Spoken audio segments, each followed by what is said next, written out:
নিৰাপত্তা দিবলৈ কোন বা লাচি থানাৰ যিসকল নেতা কৰ্মী আছে তেওঁলোকে কৈ আছে যে তেওঁলোকক আধাৰ কাৰ্ড পান কাৰ্ড যিমানখিনি ডকুমেণ্টছ আছে বৈধ ভাৰতীয় নাগৰিকৰ যিখিনি থাকিবলগীয়া ডকুমেণ্টছ গোটেইখিনি ডকুমেণ্টছ তেওঁলোকক শ্ব' কৰিব লাগিব। আমাৰ প্ৰশ্ন হৈছে যে হুইচ শৃংখল চলিহা কোন যে তেওঁ এইসকল মানুহৰ নাগৰিকত্ব পৰীক্ষা কৰিবলৈ।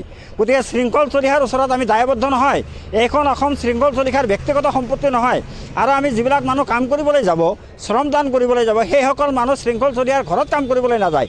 তেওঁলোকে চৰকাৰী স্কিমত কাম কৰিব আৰু তেওঁলোকৰ যদি কোনো ডকুমেণ্টছ পাতি চাবলগীয়া আছে তেনেহ'লে অসম চৰকাৰে চাব, প্ৰশাসনিক বিষয়াসকলে চাব বা দায়িত্বত যিসকল বিষয়া নিযুক্ত হৈ আছে তেওঁলোকে চাব। তাকে নকৰি শৃংখল চলিহাই কৈছে বা তেওঁলোকৰ সেই কোম্পানীয়ে কৈছে যে আমাক তথ্য পাতি জমা দিব লাগিব। তেওঁলোকক আমি কিয় তথ্য পাতি দিম? আমাৰ নিজৰ এটা আত্মসন্মান আছে।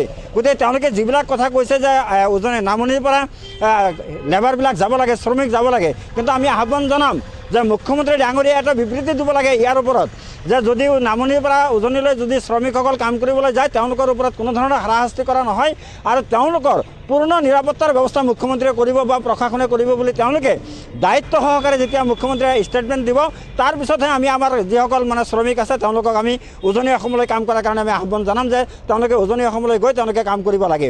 আচলতে এইটো অকল কামেই নহয়, এইটো তেওঁলোকে শ্ৰমদান কৰে তাতে। গতিকে এই যে যিবিলাক চৰকাৰী আঁচনি আছে সেই আঁচনিবিলাক সম্পূৰ্ণ কৰাৰ ক্ষেত্ৰত বা এই আঁচনিখিনি কাৰ্যকৰী কৰাৰ কাৰণে শ্ৰমিকৰ প্ৰয়োজন আছে। আজি মিয়া মুছলমানসকলে যি ধৰণে তেওঁলোকে কঠোৰ পৰিশ্ৰম কৰে সেই পৰিশ্ৰমৰ মূল্য দিয়াৰ সলনি সেইসকলক মানুহক যি অপযশ দিয়া হ'ল, তেওঁলোকক যি ধৰণে অপমান কৰা হ'ল সেই কথা কেতিয়াও আমি সহ্য কৰিব নোৱাৰোঁ।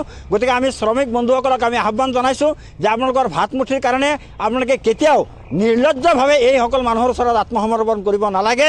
আমাৰ কাম কৰাৰ কাৰণে এটা বাট বন্ধ হৈছে আৰু 10টা বাট খোলা আছে।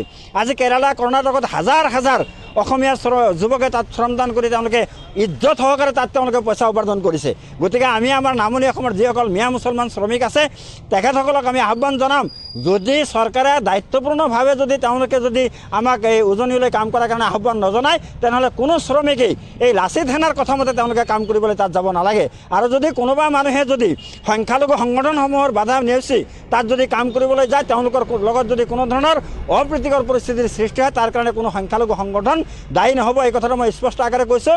আৰু আমাৰ শ্ৰমিক বন্ধুসকলক আমি আহ্বান জনাইছোঁ যে উজনি অসমত এই বেইজ্জতি হৈ কাম কৰাতকৈ আপোনালোকে কেৰালা কৰ্ণাটকত কাম কৰক। আৰু আমাৰ যিসকল শিক্ষিত শ্ৰমিক আছে তেখেতসকলক আমি আহ্বান জনাইছোঁ যে আপোনালোকে মিডল ইষ্টত কাম কৰিবলৈ যাওক। ইয়াত এজন ভাল অফিচাৰে যি দৰমহা পায় মিডল ইষ্টত কাম কৰিলে এজন শ্ৰমিকে তাতকৈ বেছি পৰিমাণে তাত পইচা উপাৰ্জন কৰিব পাৰে।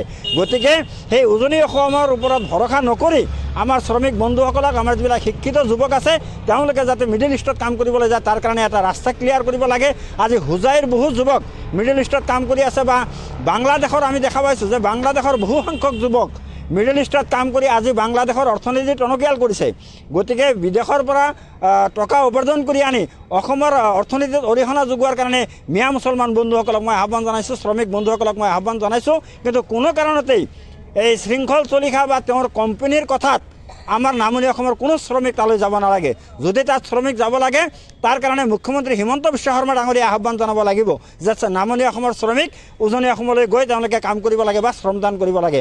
তেতিয়াহে আমাৰ শ্ৰমিকসকলৰ এটা ইজ্জত তেওঁলোকে ঘূৰাই পাব। তেওঁলোকৰ যি ইজ্জত হানি কৰা হ'ল, তেওঁলোকৰ আত্মসন্মানত যি ধৰণে আঘাত কৰা হ'ল সেই আঘাতৰ এটা প্ৰতিবাদ হ'ব বুলি আমি ভাবিছোঁ। গতিকে নামনি অসমৰ কোনো শ্ৰমিক যাতে সেই শৃংখল চলিহা বা অন্যান্য যিসকল নেতা কৰ্মী আছে তেওঁলোকৰ আহ্বানত যাতে ভুল নাযায়। আপোনালোকে জানে আমিও অনুভৱ কৰিছোঁ যে আজি যিসকল ইটা ভাটাৰ মালিক আছে তেওঁলোকে লাখ লাখ কোটি কোটি টকা তেওঁলোকে বেংকৰ পৰা লোন লৈ তেওঁলোকে ইটা ভাটা খুলিছে। সেইসকলো নিবনুৱা যুৱক তেওঁলোকে নিজে কৰ্মসংস্থাপনৰ কাৰণে এটা বাট মোকলাই লৈছে। কিন্তু সেইসকল মানুহে 5 লাখ 6 লাখ 7 লাখ টকাকৈ দি তেওঁলোকে শ্ৰমিক লৈ গৈছিল। সেই শ্ৰমিকসকলক যে এনেকৈ শৃংখল চলিহাতৰ কোম্পানীয়ে যে উভতাই পঠিয়ালে, মাৰপিট কৰিলে, তেওঁলোকক বেইজ্জতি কৰিলে, তাৰ কাৰণে সেই ইটা ভাটাৰ মালিক সন্থাই কি কৰিলে? তেওঁলোকে কি এটাও প্ৰতিবাদ নকৰিলে যে নাই এই শ্ৰমিকসকল আমাৰ ইয়াত কাম কৰে, তেওঁলোকক আমাৰ প্ৰয়োজন আছে, গতিকে সেই শ্ৰমিকসকলক কোনো ধৰণৰ অত্যাচাৰ কৰা নহ'ব। শৃংখল চলিহাৰ বিৰুদ্ধে তেওঁলোকে এষাৰ মাতো নামাতিলে। আজি তেওঁলোকে যিমানে কাকতি মিনতি নকৰক যে আমাৰ লোকচান হ'ব, আমাৰ ইটা ভাটা নচলিলে আমি বেংকৰ ঋণ পৰিশোধ কৰিব নোৱাৰিম, এইবিলাক কথা আমিও বুজি পাওঁ, আমিও অনুভৱ কৰোঁ। কিন্তু আমাৰ যি আত্মসন্মান সেই আমাৰ আত্মসন্মানৰ প্ৰতি তেওঁলোকে কিয় দায়িত্ব নল'লে, তেওঁলোকে কিয় গুৰুত্ব নিদিলে, আমাৰ আত্মসন্মানৰ প্ৰতি তেওঁলোকে কিয় সহানুভূতি প্ৰকাশ নকৰিলে। গতিকে এনেকুৱা বহু প্ৰশ্নই আছে। গতিকে যদি আমাৰ নামনি অসমৰ শ্ৰমিকসকল তাত কাম কৰিব যাব লাগে, মই এটা কথাই কৈছোঁ যে হিমন্ত বিশ্ব শৰ্মা ডাঙৰীয়াই ইয়াৰ কাৰণে তেওঁ মানে পদক্ষেপ গ্ৰহণ কৰিব লাগিব। জিলা প্ৰশাসনে ইয়াৰ কাৰণে দায়িত্ব গ্ৰহণ কৰিব লাগিব যে যিসকল শ্ৰমিক নামনি অসমৰ পৰা উজনি অসমলৈ কাম কৰিব আহিব, কোনো এজন শ্ৰমিকৰ ওপৰত কোনো ধৰণৰ হাৰাশাস্তি কৰা নহয়। তেওঁলোকে যদি কোনোবা চুৰি ডকাইতি কিবা ধৰ্ষণৰ লগত যদি জড়িত হয়, তেওঁলোকক আইনগতভাৱে যিমানখিনি শাস্তি দিয়ে তাত আমাৰ ক'বলগীয়া নাই। আৰু যিজন মানুহ একচুৱেল কালপিট বা যিজন দোষী তেওঁক শাস্তি দিয়ক, কিন্তু তাৰ নামত যে তেওঁলোকে গোটেই জনগোষ্ঠীটোক তেওঁলোকে সেৱা প্ৰতিপন্ন কৰিব, গোটেই জনগোষ্ঠীটোক তেওঁলোকে মানে তুচ্ছ তাচ্ছিল্য কৰিব, গোটেই জনগোষ্ঠীটোক তেওঁলোকে মানে গালি গালাজ পাৰিব, এই কথাটো কিন্তু আমি কেতিয়াও মানি নলওঁ। এজন মানুহৰ কাৰণে এটা জনগোষ্ঠী কেতিয়াও বেয়া হ'ব নোৱাৰে, এজন মানুহৰ কাৰণে এটা ধৰ্মাৱলম্বী মানুহ কেতিয়াও বেয়া হ'ব নোৱাৰে। আজি ৰেপিষ্ট আজি হেৰি নাই নেকি, অন্যান্য জাতি জনগোষ্ঠীবিলাকৰ মাজত নাই নেকি? আজি অসমত সেই সিদিনাৰ পৰা যিমানখিনি ঘটনা আছে তাৰ 70% ৰেপিষ্ট কিন্তু অনা মুছলিম মানুহ। এই কথাটো তেওঁলোকে ভালদৰে জনা উচিত। গতিকে বিশেষ আমাৰ আহ্বান এটাই, নামনি অসমৰ শ্ৰমিক বন্ধুসকললৈ আমাৰ আহ্বান, তেওঁলোকে যাতে নিজৰ আত্মসন্মান বিসৰ্জন দি কোনো কাৰণতে যাতে এইসকল নেতাৰ কথাত ভুল গৈ উজনি অসমলৈ নাযায়। ধন্যবাদ।